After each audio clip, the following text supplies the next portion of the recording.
The origin of this story probably started in my 20s when I developed an interest in all things visual, whether that be art or architecture. And that interest gradually grew into a passion, and today that passion is probably an obsession. It's been 10 years ago since we began our preservation work here in the 500 block. So it's ample time now that we can reflect back on our progress as well as the remaining challenges. The original goal was rather modest in that I only wanted to establish a headquarters here in this building, the Piedmont Hardware building, to create office space for me to house my various businesses where I could attract other people to this environment where we could work together for the rest of my career. Not long after we shined up this handsome piece of architecture, we realized that our critics were correct, that we fixed up a building in the slum. And so when we looked outside, the view shed was very tattered. And so we thought, well, maybe because there was no demand for the buildings 10 years ago, which is hard to imagine now, because of the relative affordability, that we would just acquire the neighboring buildings. So we eventually bought 8 contiguous buildings of the total of 10 in the 500 block. Not necessarily with a plan, but once we collected the real estate, the thought was we would develop the properties and we would be the landlord. And then we realized that we really couldn't attract quality tenants to the slum where we had built an office. We realized we're going to have to own the businesses that go into the spaces. That's when we began to experiment. We opened some apartments. We opened a restaurant, which put some energy in the block. We've done pop-up art galleries and empty storefronts. More recently, we have Vantage Art Flats, which is an art-themed Airbnb, which now has overnight lodging in the block. And so now it's come together quite nicely to be a mixed-use project with a lot of variety in a very condensed space, which is, it's rewarding, but it's also been a lot of fun. I don't think anyone's having more fun in the River District than we are, because we've been able to take each building and look at it individually as an individual architectural restoration project and apply the highest standard of design and construction of which we are aware. But at the same time, the rare opportunity, different than say doing 8 buildings across the River District, is because theirs are contiguous, we could always back up and imagine ultimately what is the streetscape going to look like. This block, the 500 block, was constructed in the first 25 years of the 20th century. And I imagine that in those first 25 years, when it was all new construction, that it probably looked great. Now we can sort of refresh that timeline to have the entire block look really well at the same time. This large inventory of antique architecture, this is more of a novel than a short story. We have more to celebrate than most towns. I think it's meaningful because it establishes our roots. It is what makes us different than other communities. Amazing history in this building is that in 1876, it was constructed as Gibson's Dry Prizery Building.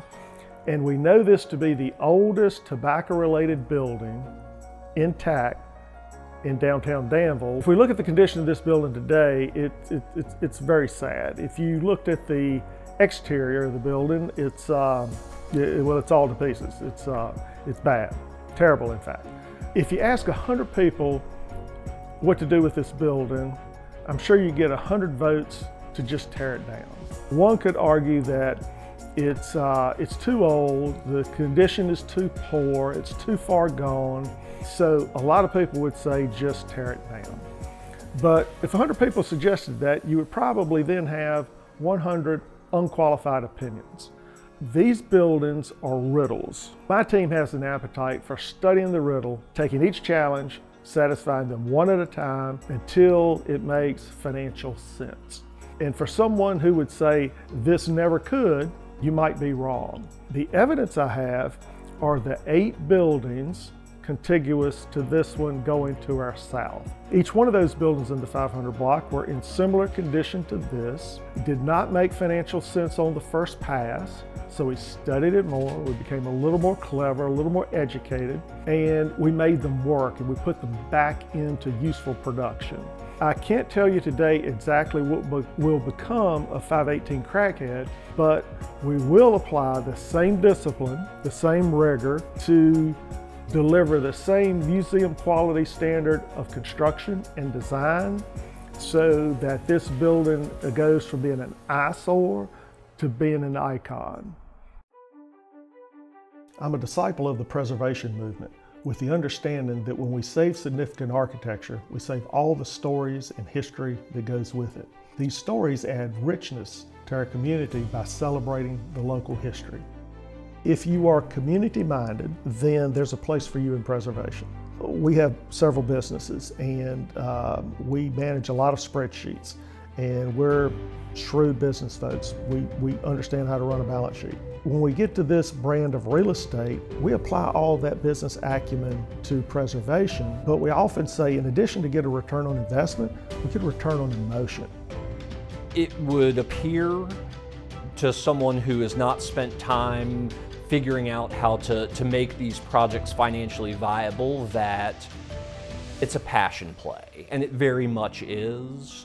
Had we not figured out how to become financially successful through this work, we would be a one-hit wonder. The building that we're sitting in now, the Supply Resources office building, would have been it. We are going to continue to do buildings because the first one was done in a sustainable manner. The second one was done continuing that sustainable philosophy. And by the time it's all said and done, 8 to 10 buildings will be completed, and we haven't taken a bath on any of them.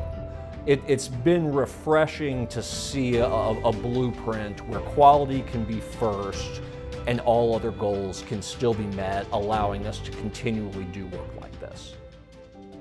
When I started, there weren't two people who thought this was a good idea. I remember my friends, my business colleagues, all suggested it was a bad idea. I was real excited to walk people through this building when there were animals living in it, and people didn't seem to get it.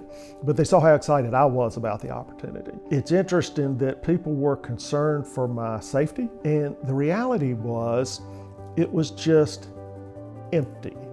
It wasn't dangerous. Downtown was just empty, but because buildings were abandoned, because the glass was broken and there were padlocks on the doors, it just looked scary. It just turned people off. It just seemed like a place without opportunity.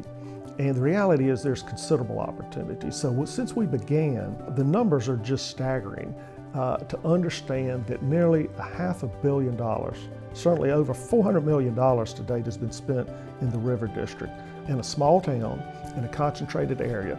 And it has changed the city. It's changed our image, it's changed the locals' perception. I think we all are feeling better about ourselves now.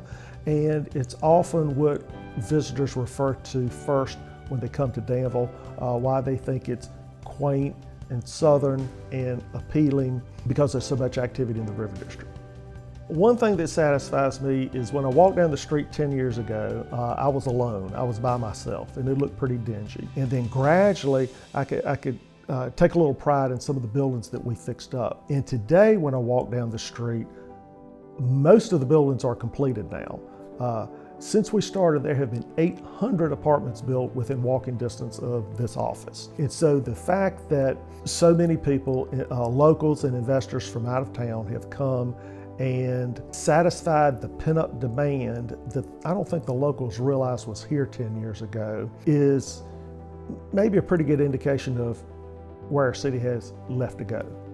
I think the future is very promising. The River District is the heart of the city. The heart is beating, it's healthy now.